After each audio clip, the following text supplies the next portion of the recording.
Balaji recording studio Jadavpur.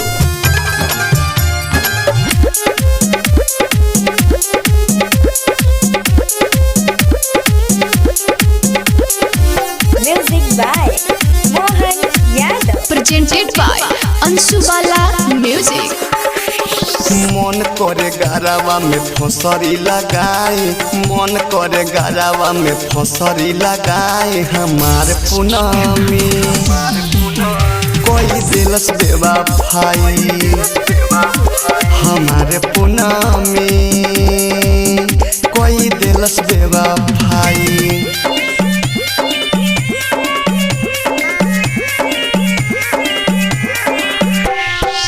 Music by Mohan Yadav, Balaji recording studio Jadavpur, presented by Anshubala music. दिलवा से हमारा करे खेलवाड़ रे, हमारो जिंदगी मुदे हलस उजार रे। दिलवा से हमारा करे खेलवाड़ रे, हमारो जिंदगी मुदे हलस उजार रे।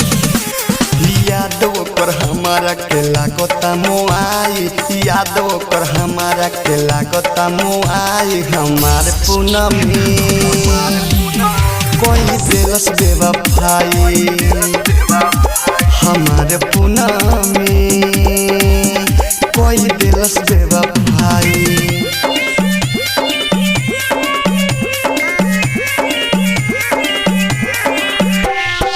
म्यूजिक बाय मोहन यादव,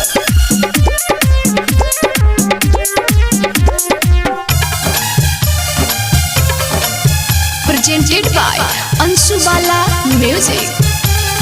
जान कोई नहीं बाबे ओकर बाबू रे जी रहता विदेशी लाली यादव के भी दे दी हलस दादा।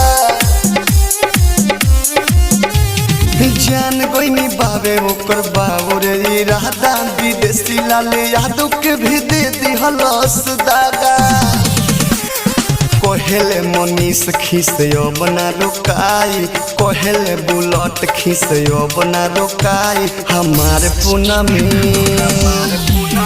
कोई दिलस बेवा भाई, हमारे पुनमी कोई दिलस बेवा भाई। Balaji recording studio Jadavpur.